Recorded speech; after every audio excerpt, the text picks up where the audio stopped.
In addition to the challenges of a pandemic, the last year in our country has been marked by a racial reckoning.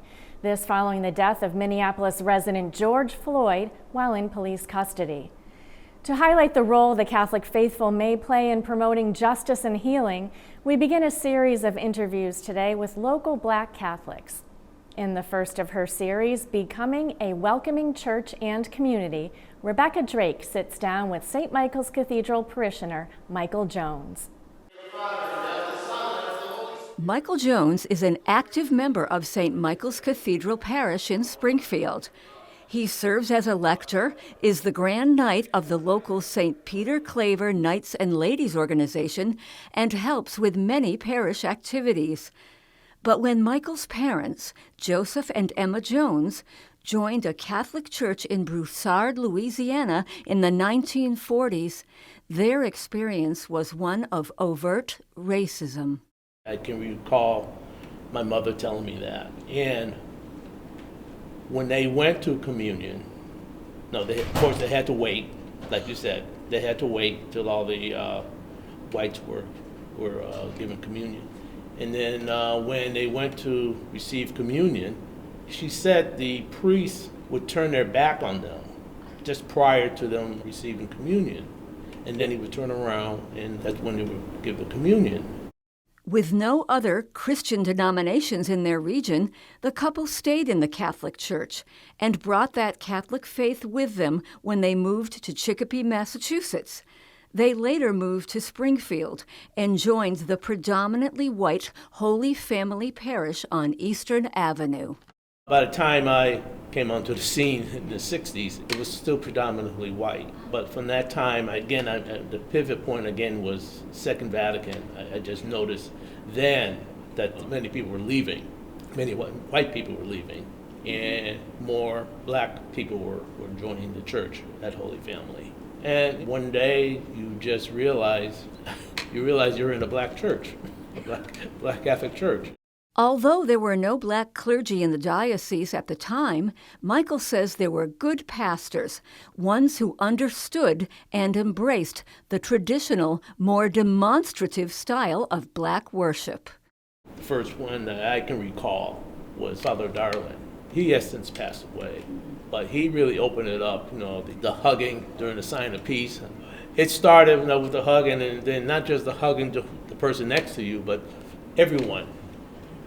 So it took me, sometimes it could take up to 5 minutes, during in the middle of Mass just before communion. Another turning point for Black Catholics at Holy Family was the ordination of the diocese's first black priest, Father Warren Savage, in 1979. It was under Father Savage that we became aware of other black Catholics around the country, not just our neighborhood. Led by a black pastor, the Catholics at Holy Family were inspired to learn about and celebrate the unique gifts that black Catholics can bring to the wider church, one of which is music.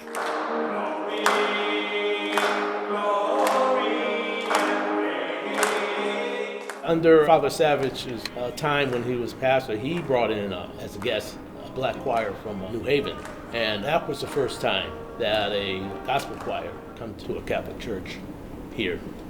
Another aspect of black worship is a style of preaching that encourages more vocal responses from the congregation, what some refer to as call and response, which was embraced by several priests and a deacon at Holy Family.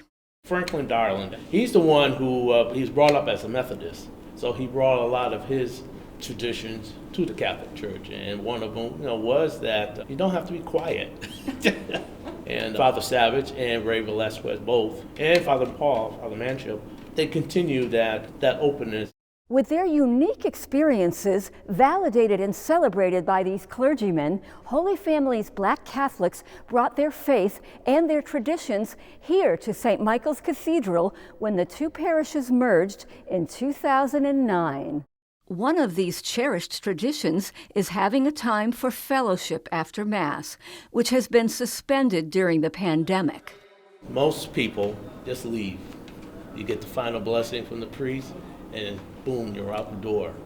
Well, here at Holy Family and here at St. Michael's now, Sometimes I wonder if Monsignor Connolly just wants us to go home, or anything like that. But we usually hang around, and many times it's our social time. And while the segregation experienced by his parents no longer exists in Catholic churches, Michael says more can be done to make people of color feel welcome in our parishes. Well, how you are treated, and you can tell, at least I can, most of us can tell if someone's being sincere or not. It's just the way that someone might speak to you, that attitude. They might say hello to you, but do they look into your face and say hello or look away? But Michael believes there are ways Catholics can address racism face to face in the context of our faith. I think if you gather together and, I don't know, there's a start to have a Bible study. That's one way.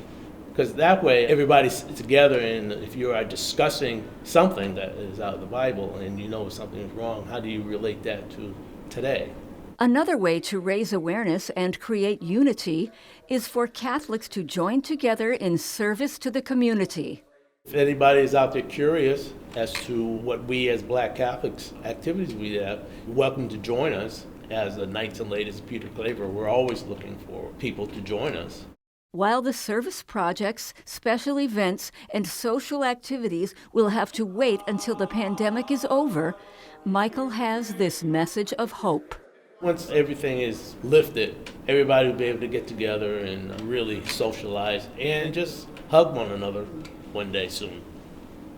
But until then, just be safe, as they say. Wear your mask, wash your hands, and social distance. Seeking racial justice by learning and living our faith together. Sounds like a plan. For Real to Real, I'm Rebecca Drake.